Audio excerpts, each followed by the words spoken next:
हे उमानंदन श्री गणेश जी महाराज, आप बल बुद्धि तथा समृद्धि देने वाले हैं और देवताओं के भी प्रथम पूज्य हैं। आपको हम सभी बारंबार नमस्कार करते हैं।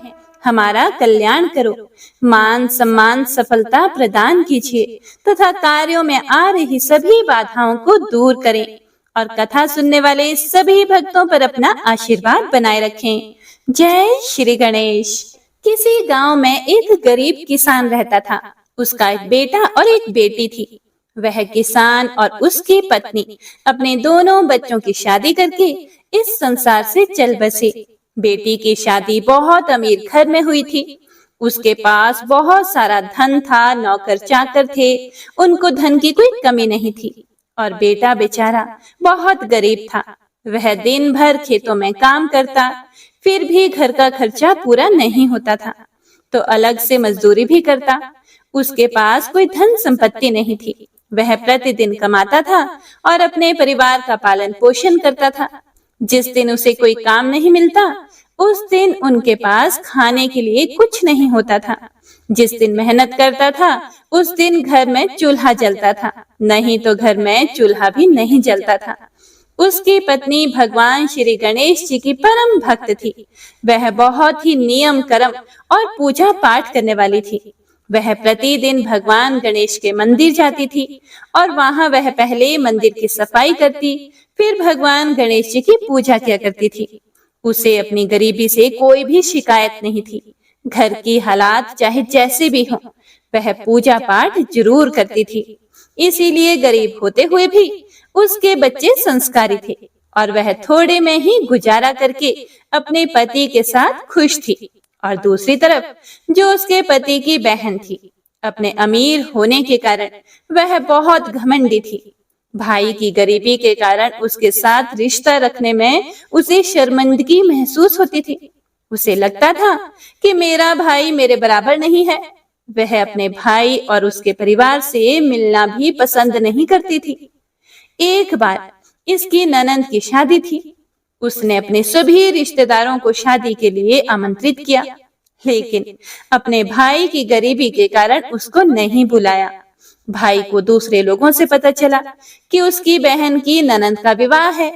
तब भाई शादी में जाने के लिए तैयारियां करने लगा कि अगर मैं नहीं जाऊंगा तो बहन के ससुराल वाले मेरी बहन को ताना मारेंगे कि मायके से कोई नहीं आया और कुछ नहीं लाया। ऐसा सोच विचार करके भाई ने जो उससे कुछ बन पड़ा, बहन के लिए चुनरी, बिछिया, साड़ी, सारा सामान लेकर बहन के गांव पहुंचा। बहन के घर जाने पर बहन की देवरानी बोली कि भाभी जी, आपके भाई आए हैं। तो फिर बहन ने पूछा कि कैसे आए हैं और क्या पहना है। तब देवरानी ने कहा कि वे पैदल आए हैं और फटी पगड़ी और फटी धोती पहने हैं। तो बहन बोली कि मेरे ससुर हवेली के सामने दुकान में बैठे हैं, मुझे शर्म आती है। भाई को बोलो कि पीछे के दरवाजे से आए। और भाई के आते ही बहन ने भाई को एक कमरे में बंद करके बाहर से ताला लगा दिया। भाई इतना पैदल चल कर आया था, भूखा प्यासा था और बहन ने उसे पानी तक को नहीं पूछा। एक तरफ लड़की का विवाह हो रहा था, गाजे बाजे बज रहे थे, अतिथियों को भोजन कराया जा रहा था और दूसरी तरफ भाई को कोई भी पानी तक पूछने वाला नहीं था।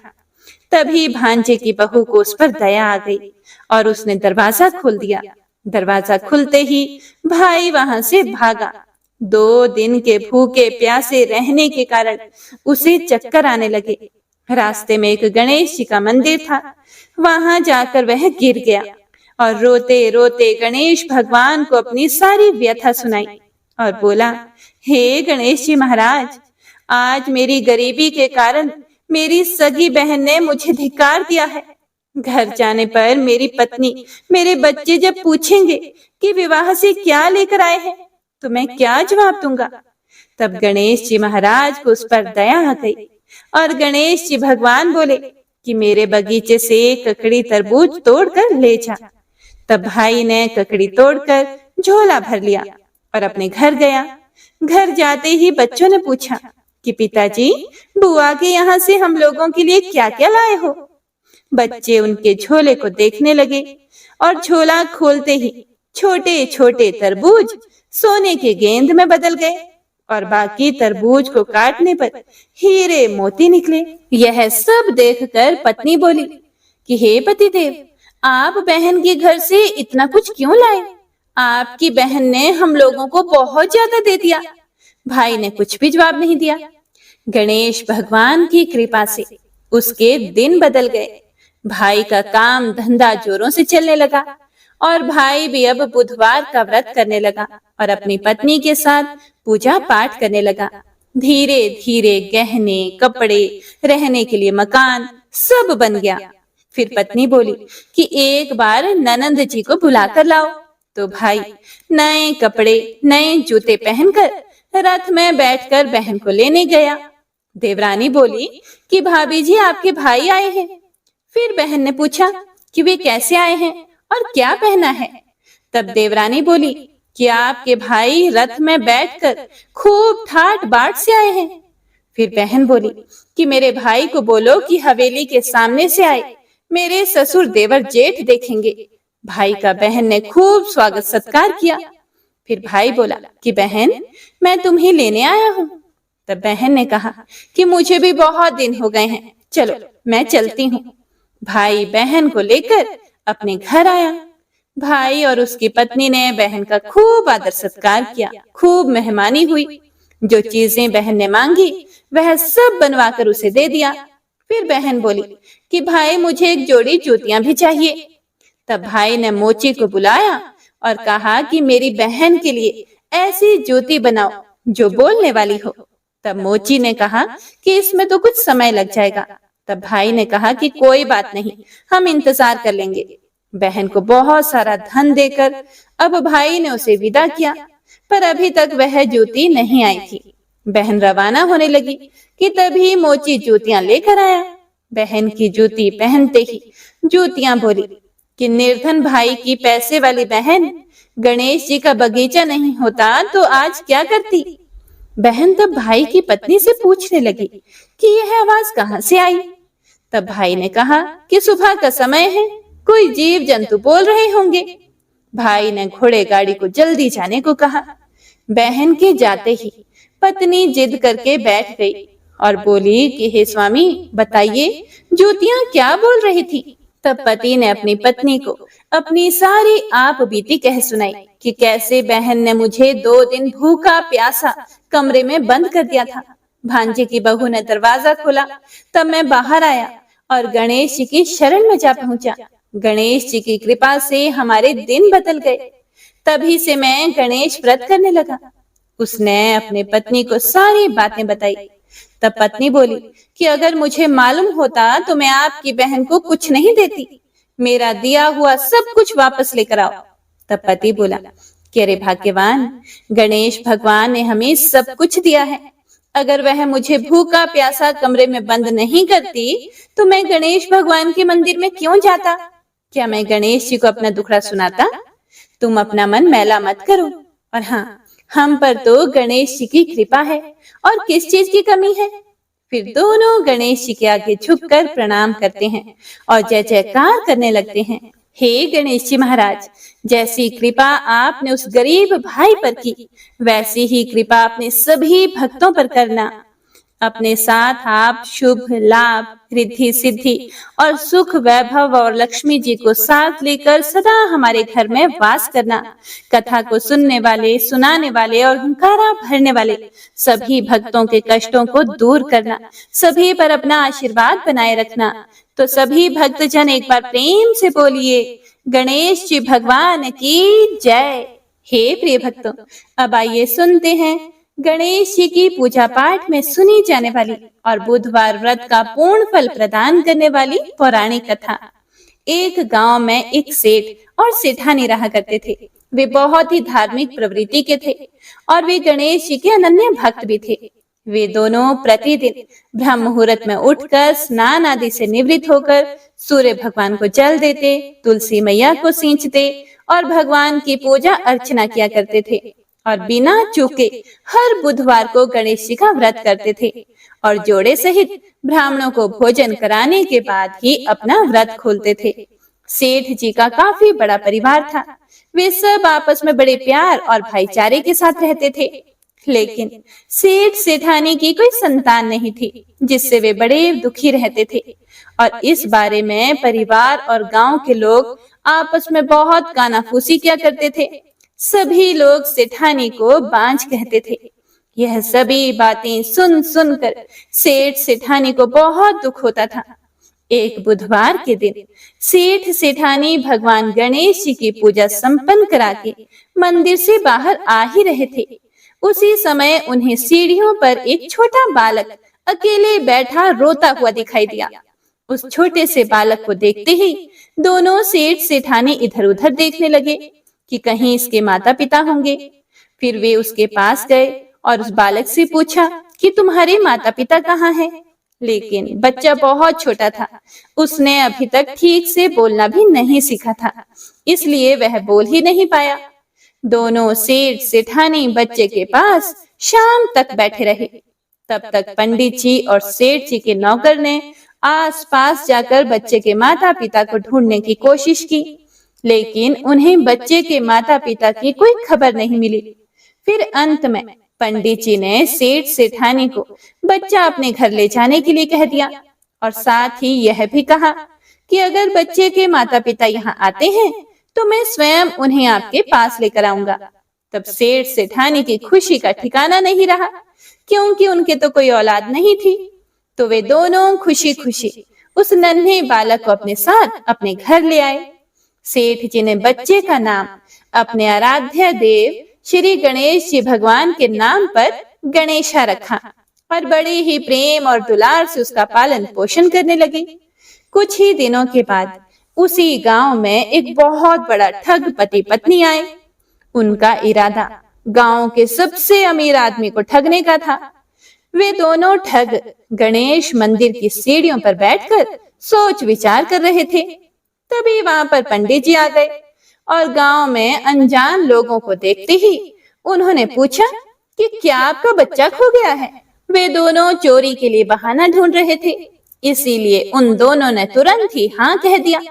तब पंडित जी ने कहा कि आपका बच्चा एक सेठ जी के घर पर पल रहा है।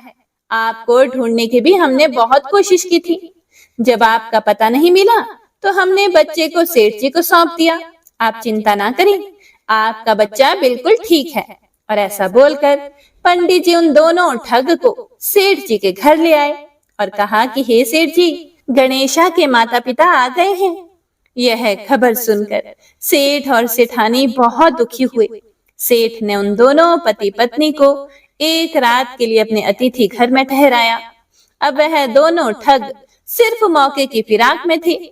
फिर उसी रात सभी लोगों के सो जाने के बाद वे दोनों ठग एक एक करके सभी कमरों की तलाशी करने लगे।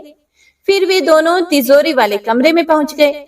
छानबीन के समय होने वाली छोटी मोटी आवाजों से सेठ जी का एक नौकर जाग गया और आवाज की दिशा में तिजोरी वाले कमरे के नजदीक आ गया। उसने चुपके से अंदर जब झांक कर देखा तो दोनों ही मेहमान कीमती सामान चुरा रहे थे।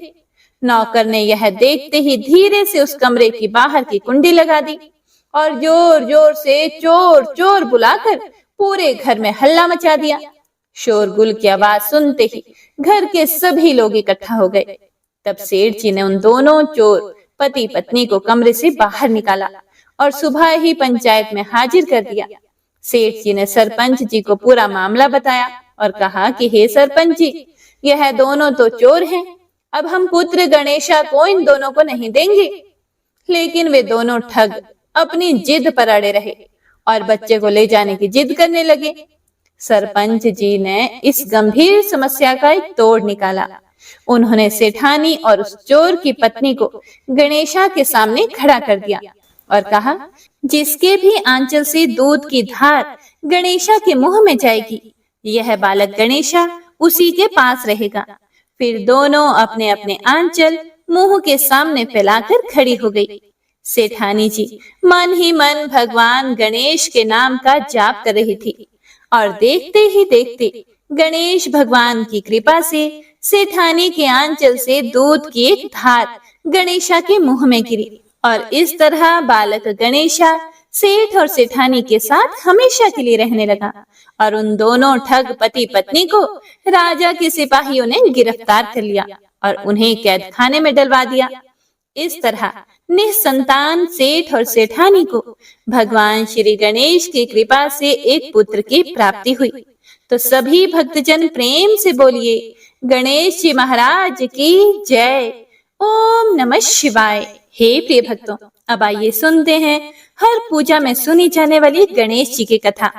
पौराणिक कथाओं के अनुसार एक गांव में एक विधवा अपनी बहू के साथ रहती थी। उसकी बहू थोड़ी मंद बुद्धि वाली थी, जो अपनी भूख बर्दाश्त नहीं कर पाती थी और हमेशा खाने के लिए उतारू रहती थी। वह सबसे पहले उठकर खाना खाती थी, फिर घर के बाकी काम किया करती थी। एक दिन विधवा ने अपने घर में पूजा करवाने का सोचा, लेकिन वह थोड़ी परेशान थी, क्योंकि उसकी बहू अगली सुबह उठते ही खाने के लिए दौड़ेगी और पूजा के लिए बनाए गए पकवान को जूठा कर देगी। अपनी बहू को पूजा के लिए बनाए गए पकवान से दूर रखने के लिए विधवा ने एक तरीका निकाला। पूजा वाली सुबह उसने एक मटका लिया और उसके नीचे एक छोटा सा छेद कर दिया और अपनी बहू से बोली कि आज पूजा है, इसीलिए खाना खाने से पहले पानी भर के ले आओ। बहू भी थोड़ा चालाक थी, उसने देख लिया था कि विधवा ने मटके के नीचे छेद कर दिया है, इसीलिए वह अपनी साड़ी में आटा बांधकर पनघट पर चली गई। वहां उसने आटा निकाला और कुएं के पानी की मदद से बाटियां बनाने लग गई। कुएं के पास एक शमशान घाट था, जहां चिता जलाई जा रही थी। बहू ने उसकी आंच में अपनी बाटियां सेक ली। उसकी बाटियां सूखी थी, तो वह पास में ही गणेश जी के मंदिर चली गई, जहां गणेश जी को किसी ने चोला चढ़ाया हुआ था। उसने देखा कि गणेश जी की तोंद पर घी लगा हुआ है। उसने उस घी को अपनी बाटी पर लगा लिया और उसका भोग गणेश जी को लगाकर वह बाटी खा ली और घर वापस चली गई। बहू की इस हरकत पर गणेश जी भगवान को बहुत गुस्सा आया और उन्होंने गुस्से में अपने नाक पर उंगली चढ़ा ली। जब गांव वालों ने देखा कि गणेश जी ने अपने नाक के ऊपर उंगली चढ़ा ली है, तो उन्हें मनाने के लिए बहुत जद्दोजहद किया गया, लेकिन गणेश जी ने अपनी उंगली वापस नहीं उतारी। जब यह बात राजा को पता चली, तो राजा ने बड़े बड़े पंडितों और ज्योतिषों को बुलवाया और हवन करवाया, लेकिन गणेश जी फिर भी नहीं माने। सब बहुत चिंतित थे। राजा ने पूरे गांव में ऐसा ऐलान करवा दिया कि जो भी मनुष्य गणेश जी की नाक पर से उंगली हटाने में सफल होगा, उसे इनाम के तौर पर 5 गांव दिए जाएंगे। गांव के सभी लोग गणेश जी को मनाने में लग गए, लेकिन गणेश जी नहीं माने और अपनी उंगली चढ़ाए रखे। अंत में विधवा की बहू बोली कि माँ जी, अगर सब उसे आज्ञा दें तो वह गणेश जी की उंगली हटवा सकती है।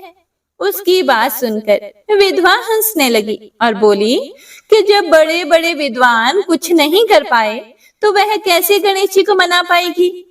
फिर किसी ने बोला कि जब सब लोगों को मौका मिला है, तो उसे भी एक मौका मिलना चाहिए। फिर सभी लोग बहू को एक मौका देने के लिए मान गए, लेकिन बहू ने एक शर्त रखी। उसने कहा कि उसके घर से लेकर मंदिर तक पर्दा बांधा जाए। सब लोगों ने सोचा कि इतना कुछ तो हो ही चुका है, तो पर्दा बांधने में क्या जाता है। बहू के कहे अनुसार उसके घर से लेकर मंदिर तक पर्दा लगाया गया। बहू ने अपना दिमाग लगाया और वह अपने पेटीकोट में मोगरे छिपाकर मंदिर चली गई। मंदिर जाकर उसने गणेश जी से बोला कि मैंने आपकी तोंद से जरा सा घी क्या ले लिया, आपने अपने नाक पर उंगली चढ़ा ली। अब नाक पर से उंगली हटा रहे हो या दूं एक मोगरी की, अभी आपके टुकड़े टुकड़े हो जाएंगे। बहू की यह चेतावनी सुनकर गणेश जी थोड़ा डर गए और उन्होंने सोचा कि यह तो पूरी पागल है, कहीं सच में यह मुझे मोगरे ना मार दे। गणेश जी ने बिना सोचे समझे अपने नाक पर से उंगली हटा ली, जिसे देखकर गांव वाले बड़े खुश हुए और बहू की जय जयकार करने लगे। और राजा के ऐलान के मुताबिक बहू को 5 गांव इनाम में दिए गए। हे प्रिय भक्तों, यह कथा सुनकर लोग गणेश भगवान से यह मांगते हैं कि वह भी उस बहू की तरह सबकी बात मान जाएं और उनकी मनोकामनाएं पूरी कर दें। तो सभी भक्तजन एक बार प्रेम से बोलिए, गौरी पुत्र गणेश भगवान की जय। एक अन्य पुरानी कथा के अनुसार समतापुर नगर में मधुसूदन नाम का एक व्यक्ति रहता था। वह बहुत ही धनवान था। मधुसूदन का विवाह बलरामपुर नगर की एक सुंदर लड़की से हुआ था, जिसका नाम था संगीता। एक बार मधुसूदन अपनी पत्नी को लेने बुधवार के दिन बलरामपुर गया। मधुसूदन ने पत्नी के माता पिता से संगीता को विदा करने के लिए कहा। माता पिता बोले, बेटा आज बुधवार है और बुधवार को कोई भी शुभ कार्य करने के लिए यात्रा नहीं करते। लेकिन मधुसूदन नहीं माना। उसने ऐसी शुभ अशुभ की बातों को ना मानने की बात कही। उसके बाद दोनों ने बैलगाड़ी से यात्रा प्रारंभ कर दी। 2 कोस की यात्रा के बाद उसकी गाड़ी का एक पहिया टूट गया। वहां से दोनों ने पैदल ही यात्रा शुरू कर दी। रास्ते में संगीता को बहुत प्यास लगी। मधुसूदन उसे एक पेड़ के नीचे बैठाकर जल लेने चला गया। थोड़ी देर बाद जब मधुसूदन कहीं से जल लेकर वापस आया तो वह बुरी तरह से हैरान हो उठा, क्योंकि उसकी पत्नी के पास उसकी ही शक्ल सूरत का एक जैसा व्यक्ति उसके पास बैठा था, उसकी पत्नी के पास बैठा था। संगीता भी मधुसूदन को देखकर हैरान रह गई। वह दोनों में कोई अंतर ही नहीं कर पा रही थी। वो पहचान नहीं पा रही थी कि इसमें से असली मधुसूदन कौन है। मधुसूदन ने उस व्यक्ति से पूछा, तुम कौन हो और मेरी पत्नी के पास क्यों बैठे हो? मधुसूदन की बात सुनकर उस व्यक्ति ने कहा, अरे भाई, यह मेरी पत्नी संगीता है। मैं अपनी पत्नी को ससुराल से विदा करके लाया हूँ। लेकिन तुम कौन हो जो मुझसे ऐसा प्रश्न कर रहे हो? मधुसूदन ने कहा, तुम जरूर कोई चोर या ठग हो। यह मेरी पत्नी संगीता है। मैं इसे पेड़ के नीचे बैठाकर जल लेने गया था। इस पर उस व्यक्ति ने कहा, अरे भाई, झूठ तो तुम बोल रहे हो। संगीता को प्यास लगने पर जल लेने तो मैं गया था। मैंने तो जल लाकर अपनी पत्नी को पिला भी दिया है। अब तुम चुपचाप यहाँ से चलते बनो, नहीं तो किसी सिपाही को बुलाकर तुम्हें पकड़वा दूंगा। दोनों एक दूसरे से बहुत लड़ने लग गए। उन्हें लड़ते देख बहुत से लोग वहां इकट्ठे हो गए। नगर के कुछ सिपाही भी वहां आ गए। सिपाही उन दोनों को पकड़कर राजा के पास ले गया। सारी कहानी सुनकर राजा भी कोई निर्णय नहीं ले पाया। संगीता भी उन दोनों में से अपने वास्तविक पति को नहीं पहचान पा रही थी कि कौन सा मेरा असली पति है। राजा ने दोनों को कारागार में डाल देने के लिए कहा। राजा के फैसले पर असली मधुसूदन भयभीत हो उठा। वह डर गया। तभी एक आकाशवाणी हुई, मधुसूदन, तूने संगीता के माता पिता की बात नहीं मानी और बुधवार के दिन अपने ससुराल से प्रस्थान किया। यह सब भगवान बुद्ध देव के प्रकोप से हो रहा है। मधुसूदन ने भगवान बुद्ध देव से प्रार्थना की कि हे भगवान बुद्ध देव, मुझे क्षमा कर दो, मुझे माफ कर दो। मुझसे बहुत बड़ी गलती हुई है। भविष्य में अब कभी भी बुधवार के दिन यात्रा नहीं करूंगा और सदैव बुधवार को आपका व्रत किया करूंगा। मधुसूदन की प्रार्थना करने से भगवान बुद्ध देव ने उसे क्षमा कर दिया, उसको माफ कर दिया। तभी दूसरा व्यक्ति राजा के सामने से उसी समय गायब हो गया। राजा और दूसरे लोग इस चमत्कार को देखकर बहुत हैरान हो गए। भगवान बुद्ध देव की इस अनुकंपा से राजा ने मधुसूदन और उसकी पत्नी को सम्मान पूर्वक विदा किया। कुछ दूर चलने पर रास्ते में उन्हें बैलगाड़ी मिल गई। बैलगाड़ी का जो टूटा हुआ पहिया था वह भी जुड़ा हुआ था। दोनों उसमें बैठकर समतापुर की ओर चल दिए। मधुसूदन और उसकी पत्नी संगीता दोनों बुधवार को व्रत करते हुए आनंद पूर्वक अपना जीवन बिताने लगे। इस तरह भगवान बुद्ध देव की कृपा से उनके यहाँ खुशियां बरसने लगी। इस तरह जो भी स्त्री पुरुष विधिवत बुधवार का व्रत करके व्रत कथा सुनते हैं, भगवान बुद्ध देव उनके सभी कष्ट दूर करते हैं। तो प्रेम से बोलिए बुद्ध देव भगवान की जय। पौराणिक कथा के अनुसार बहुत समय पहले की बात है। भगवान विष्णु का विवाह लक्ष्मी जी के साथ सुनिश्चित हो गया। अब विवाह की तैयारियां भी होने लगी। खूब धूमधाम से विवाह की तैयारियां हो रही थी। सभी देवताओं को निमंत्रण भेजे गए, लेकिन गणेश जी को निमंत्रण नहीं दिया गया था। कारण जो भी रहा हो, अब भगवान विष्णु की बारात जाने का समय आ गया। सभी देवतागण अपनी पत्नियों के साथ विवाह समारोह में आए। सभी ने देखा कि गणेश जी कहीं दिखाई नहीं दे रहे हैं। तब वे सभी आपस में चर्चा करने लगे कि गणेश जी कहीं दिखाई नहीं दे रहे। क्या गणेश जी को न्योता नहीं भेजा गया, या स्वयं गणेश जी ही किसी कारण नाराज होकर विवाह में नहीं आए होंगे। आपस में वे सभी चर्चा करने लगे। सभी को इस बात पर आश्चर्य होने लगा। किसी को कोई जवाब नहीं मिला, तो तभी सभी ने सोचा कि क्यों ना भगवान विष्णु से ही इसका हम कारण पूछ लें। विष्णु भगवान से पूछने पर विष्णु भगवान ने कहा कि हमने गणेश जी के पिता भोलेनाथ महादेव को न्योता भेजा है। यदि गणेश जी अपने पिता के साथ आना चाहते हैं तो आ जाते, अलग से न्योता देने की आवश्यकता भी नहीं थी। दूसरी बात यह है कि उनको 1.25 मन मूंग, 1.25 मन चावल, 1.25 मन घी और 1.25 मन लड्डू का भोजन दिन भर के लिए चाहिए। यदि गणेश जी नहीं आएंगे तो कोई बात नहीं, दूसरे के घर जाकर इतना सारा खाना पीना अच्छी बात भी नहीं होता। अभी वे सभी यह चर्चा ही कर रहे थे कि किसी ने सुझाव दिया, यदि गणेश जी आ भी जाएं तो उनको द्वारपाल बनाकर बैठा देंगे कि आप घर का ध्यान रखना। आप तो चूहे पर बैठकर धीरे धीरे चलोगे तो बारात से बहुत पीछे रह जाओगे। यह सुझाव सबको पसंद भी आ गया, तो भगवान विष्णु ने अपनी सहमति दे दी। अब नारद भगवान को किसी तरह से गणेश जी को बुलाने के लिए भेजा गया। गणेश भगवान ने जैसे ही निमंत्रण सुना, वे जल्दी जल्दी भगवान विष्णु के विवाह में सम्मिलित होने के लिए आ गए। अब जब समारोह में गणेश जी उपस्थित हो ही गए, तो जैसा कि सभी देवी देवताओं ने मिलकर विचार विमर्श किया था, तो गणेश भगवान को किसी तरह से समझा बुझाकर घर की रखवाली करने के लिए बैठा दिया गया। अब बारात चल दी। सभी देवी देवता बारात के साथ चल दिए। तब नारद जी ने देखा कि गणेश जी तो दरवाजे पर ही बैठे हुए हैं, तो वे गणेश जी के पास गए और उनसे रुकने का कारण पूछने लगे। नारद जी ने पूछा, क्या बात है गणेश जी, आप द्वार पर इस तरह से क्यों बैठे हो? विष्णु जी ने तो आपको अपने विवाह में सम्मिलित होने के लिए बुलाया था, वे आपको अपने साथ बारात में लेकर नहीं गए? कहीं ऐसा तो नहीं वह आपको अपने घर का द्वारपाल बनाकर यहाँ छोड़कर चले गए हो? गणेश भगवान को सारी बात समझ में आई, तो वह बहुत ही क्रोधित होकर कहने लगे, नारद जी, तब तो भगवान विष्णु ने मेरा बहुत बड़ा अपमान किया है। नारद मुनि तो सारा हाल जानते थे कि गणेश भगवान के बिना तो विष्णु भगवान की बारात आगे जा ही नहीं सकती थी। तब नारद जी गणेश भगवान को कहने लगे कि अगर आप अपनी मूषक सेना को आगे भेज दें तो वह रास्ता खोद देंगे, जिससे कि सभी वाहन धरती में धंस जाएंगे। तब तो विष्णु भगवान को आपको सम्मान पूर्वक अपनी बारात में बुलाना ही पड़ेगा। अब भला किस बात की देरी थी?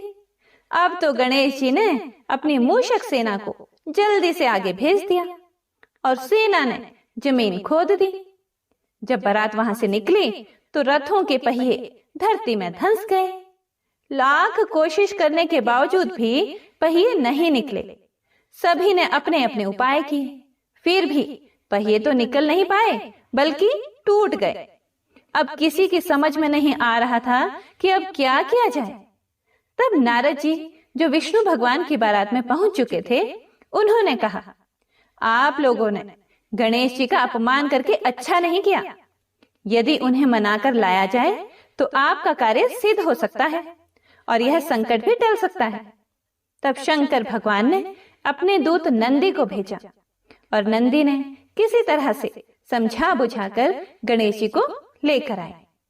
तब गणेश जी का आदर सम्मान किया गया, उनकी पूजा की गई।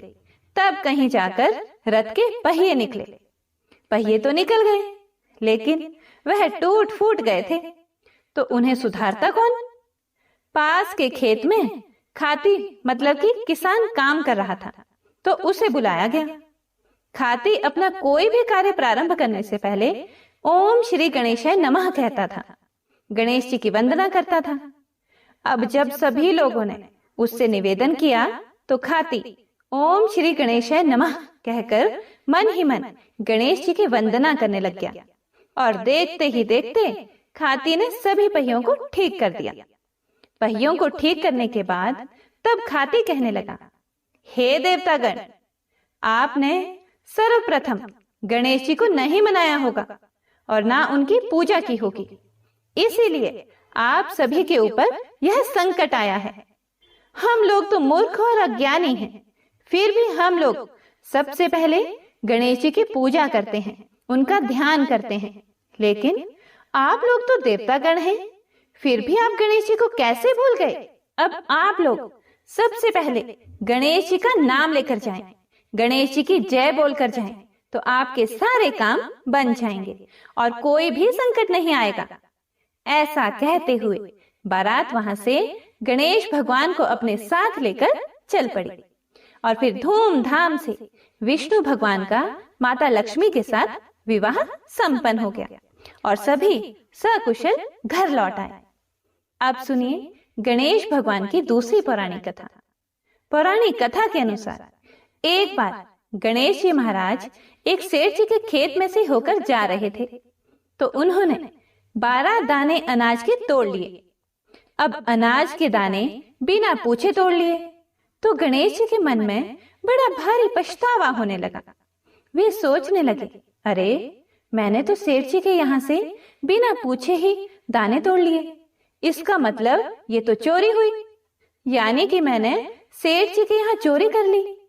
इस प्रकार वे मन में पछतावा करने लगे। अब चोरी की बात है तो उसका प्रायश्चित भी जरूरी है। गणेश जी ने जिन सेठ के यहाँ से चोरी की थी, उन्हीं के यहाँ 12 साल की नौकरी करने का निश्चय कर लिया। बस फिर क्या था, भेष बदलकर पहुंच गए सेठ जी के यहाँ और सेठ जी से काम मांग लिया। उधर सेठ जी को भी किसी नौकर की जरूरत थी। इस तरह गणेश जी नौकर बनकर सेठ जी के यहाँ काम करने लग गए। एक दिन की बात है, सेठानी राख से हाथ धोने लगी तो गणेश जी ने सेठानी का हाथ पकड़कर मिट्टी से हाथ धुला दिए।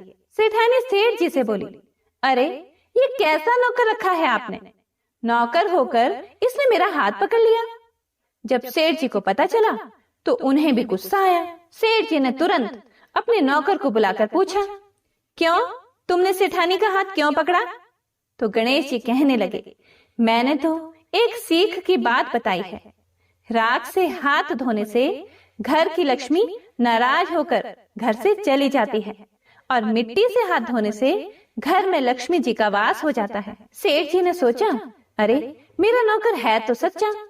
दरअसल सेठ जी के यहाँ नौकर बनकर रह रहे भगवान गणेश ने उन्हें अपना नाम भी गणेश ही बताया था। तो जब कुंभ का मेला आया तो सेठ जी कहने लगे, गणेश सेठानी को कुंभ के मेले में स्नान करा के ले आओ। अब नौकर बने गणेश जी सेठानी के साथ चल दिए गंगा स्नान कराने। सेठानी नदी के किनारे पर बैठकर नहा रही थी तो गणेश जी ने उनका हाथ पकड़कर नदी में डुबकी लगवा दी। घर आकर सेठानी ने फिर से सेठ से कहा, इस गणेश ने तो मेरी इज्जत ही नहीं रखी और इतने सारे आदमियों के बीच में मुझे घसीटकर आगे पानी में लेकर चला गया। तब सेठ जी ने गणेश जी से पूछा, तुमने ऐसा क्यों किया? तब गणेश जी कहते हैं, सेठानी किनारे पर बैठकर गंदे पानी से नहा रही थी, मैं तो आगे ले जाकर अच्छे पानी में डुबकी लगाकर लाया हूँ। इससे सेठानी अगले जन्म में रानी और राजपाट का सुख भोगेगी। सेठ जी सोचने लगे, गणेश है तो सच्चा। एक दिन की बात है, सेठ जी के घर में पूजा पाठ हो रही थी, हवन भी हो रहा था। सेठ जी फिर से गणेश से कहने लगे कि जाओ और सेठानी को बुलाकर ले आओ। उधर गणेश जब सेठानी को बुलाने गया तो सेठानी काली चुनरी ओढ़कर चलने लगी। तो गणेश जी ने काली चुनरी फाड़ डाली और कहने लगे, लाल चुनरी ओढ़कर चलो। सेठानी नाराज होकर सो गई। सेठ जी ने देखा सेठानी तो अभी तक नहीं आई, तो वह खुद ही आ गए देखने के लिए कि सेठानी कहाँ है। आकर देखा तो सेठानी तो नाराज होकर लेटी हुई थी। सेठानी से पूछने लगे, क्या बात है, घर में हवन की तैयारी हो चुकी है और तुम यहाँ सो रही हो? तो सेठानी कहने लगी, समझाओ अपने गणेश को, देखो आज इसने मेरी चुनरी फाड़ डाली। ये बात जानकर सेठ को बहुत गुस्सा आया। बुलाया गणेश को और बहुत डांटा। तब गणेश जी कहने लगे, सेठ जी पूजा पाठ में काला वस्त्र नहीं पहनते हैं, और सेठानी क्योंकि काली चुनरी ओढ़ कर आ रही थी तो मैंने इनसे लाल वस्त्र पहनने के लिए कहा, और जब ये नहीं मानी तो मैंने इनकी काली चुनरी फाड़ डाली। काला वस्त्र पहनने से कोई भी शुभ कार्य सफल नहीं होता है। यह बात सुनकर सेठ जी सोचने लगे, गणेश है तो सच्चा और समझदार है। फिर एक दिन की बात है, सेठ जी पूजा करने लगे। पूजा करने के लिए उन्होंने पंडित जी को भी निमंत्रण दिया। अब पंडित जी भी आ गए, पूजा की तैयारियां हो गई। तभी पंडित जी कहने लगे, अरे सेठ जी मैं तो गणेश जी की मूर्ति लाना ही भूल गया, अब क्या करें। उधर नौकर बने गणेश भगवान वहीं खड़े हुए थे और सारी बातें देख ली और सुन रहे थे। यह बात सुनते ही गणेश जी तुरंत कहने लगे, तो मुझे ही मूर्ति बनाकर विराजमान कर लो, आपके सारे काम सफल हो जाएंगे। यह बात जब सेठ जी ने सुनी तो उन्हें तो और बहुत गुस्सा आ गया और वह गुस्से से कहने लगे कि तुम तो अब तक सेठानी से ही मजाक करते थे, अब मुझसे भी मजाक करने लगे। तब गणेश जी ने कहा, सेठ जी मैं मजाक नहीं कर रहा हूं, तुम मेरी बातों को मजाक बिल्कुल भी मत समझो, मैं बिल्कुल सच कह रहा हूं। इतना कहते ही नौकर बने गणेश ने भगवान गणेश का साक्षात रूप धारण कर लिया। और सेठ सेठानी ने जब यह देखा तो पंडित, सेठ और सेठानी गणेश जी के चरणों में गिर गए, उनकी पूजा की। पूजा खत्म होते ही गणेश जी तो अंतर्ध्यान हो गए। अब सेठ सेठानी को बहुत दुख हुआ और उन्होंने कहा कि हमारे पास तो साक्षात गणेश जी रह रहे थे और हमने उनसे इतना सारा काम करवाया, तो उन्हें अपने घर में नौकर बना कर रखा। इस बात का उन दोनों पति पत्नी को बहुत भारी दुख हुआ।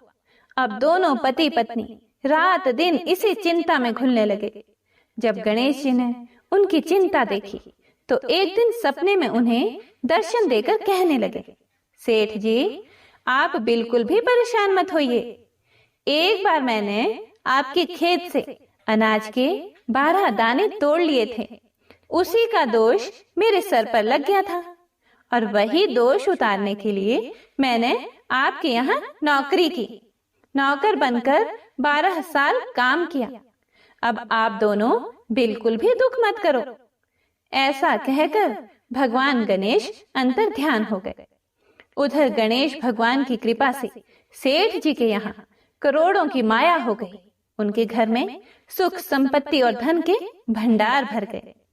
हे गणेश जी महाराज, जैसा सुख जैसी धन दौलत आपने सेठ जी को दी वैसी सबको देना। इस कथा को सुनने सुनाने और हुंकारा भरने वालों को उनके सब परिवारजनों को भी देना। बोलो गणपति महाराज की जय। गणेश भगवान की आरती।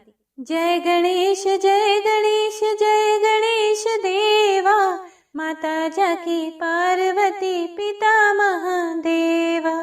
एक दंत दयावंत चार भुजाधारी, एक दंत दयावंत चार भुजाधारी, माथे सिंदूर सोहे मूसे की सवारी, माथे सिंदूर सोहे मूसे की सवारी।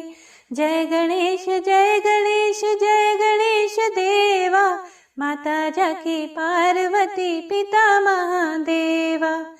पान चढ़े फूल चढ़े और चढ़े मेवा, पान चढ़े फूल चढ़े और चढ़े मेवा, लड्डुअन का भोग लगे संत करे सेवा, लड्डुअन का भोग लगे संत करे सेवा। जय गणेश जय गणेश जय गणेश देवा, माता जाकी पार्वती पिता महादेवा। अंधन को आँख देत कोढ़िन को काया, अंधन को आँख देत कोढ़िन को काया, बांझन को पुत्र देत निर्धन को माया, बांझन को पुत्र देत निर्धन को माया। जय गणेश जय गणेश जय गणेश देवा, माता जाकी पार्वती पिता महादेवा।